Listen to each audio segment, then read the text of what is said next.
آرام و کلمتی نظم ده عنوان یې ده ما یو تصویر د بېوسۍ ولیدو. ما یو تصویر د بېوسۍ ولیدو. یوه ماشومه راته ودرېده. یوه ماشومه راته ودرېده.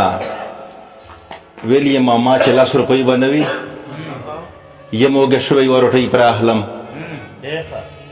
یوه ماشومه راته ودرېده. ویل یې ماما چې 10 روپۍ به نه وي یم وږې شوی یوه روټۍ پرې اخلم. ما ویل ورجانې بسمل ولې نشته، خو فقط دومره راته ووایه چې بابا دې چېرته دی او څه کار کوي، ولې په سوال مجبوره شوې ته. ویل یې هغه خو رانه خدای خپل کړی. ویل یې هغه خو رانه خدای خپل کړی و ځکه په سوال مجبوره شوې یمه. ما وی د سر ځای هم لرئ او که نه، ما وی د سر ځای هم لرئ او که نه. وی موږ دومره بختور چېرته یو، کله په یو کله بل کور کې اوسو. ما وی چې مور دې هم ژوندۍ ده که نه، ما وی چې مور دې هم ژوندۍ ده که نه. وی یې بېشکه چې هغه ژوندۍ ده، د یو او بل کور خدمتونه کوي او په دې هم مو ډوډۍ نه ماتېږي. ویل یې بېشکه چې هغه ژوندۍ ده، د یو او بل کور خدمتونه کوي او په دې هم مو ډوډۍ نه ماتېږي. ما وی چې ورونه هم لرئ او که نه، ما وی چې ورونه هم لرئ او که نه. اوښکې په سترګو کې وګډېدې. وی یې هغه خو له ما هم وړه دي و ښار کې پودنې او دنیا خرڅوي.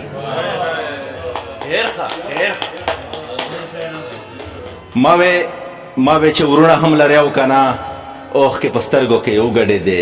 وی یې هغه خو له ما هم وړه دي ښار کې پودنې او دنیا خرڅوي.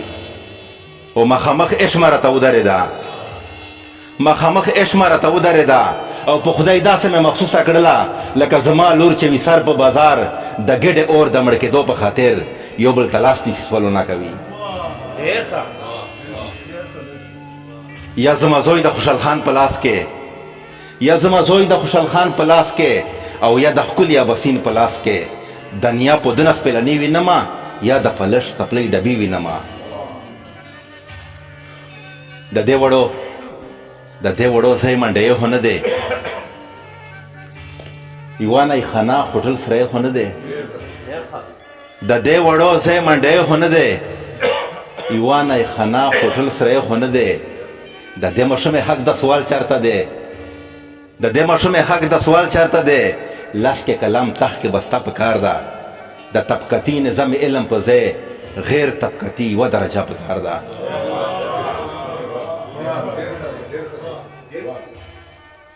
لاس کې قلم تخ کې بسته په کار ده، د طبقتي نظام علم په ځای غیر طبقتي یوه درجه په کار ده.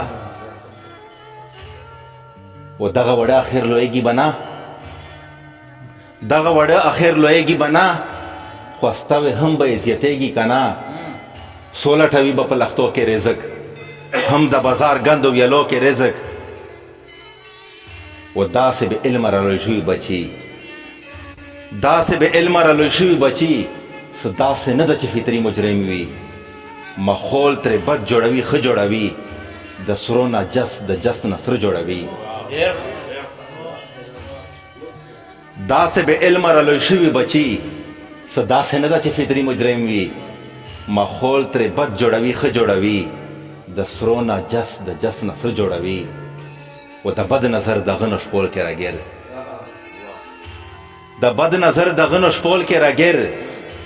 دغه معصوم ذهنیت مه ګرموئ، که زما ستا بچي هم داسې لوی شي هم به دغه ترې نه امید کیدی شي. و د وخت حاکم دی خو به ولې د وخت حاکم دی خو به ولې د ریاست څه حق جوړېږي که نه چې د بې پلاره او بې موره بچي د در په در او د بې کوره بچي د خپلې غېږې په امان کې لوی کړي. ښایې پالنه ښه روزنه وکړي، که نه وي نو سبا ته ای انامه، که نه وي نو سبا ته ای انامه. د دې معذور او بېلارې ذهن د وخت حاکم او ریاست مجرم دی، د هر فساده ټوکونکی دی، د هر مقتول قاتل دی هم ملزم دی.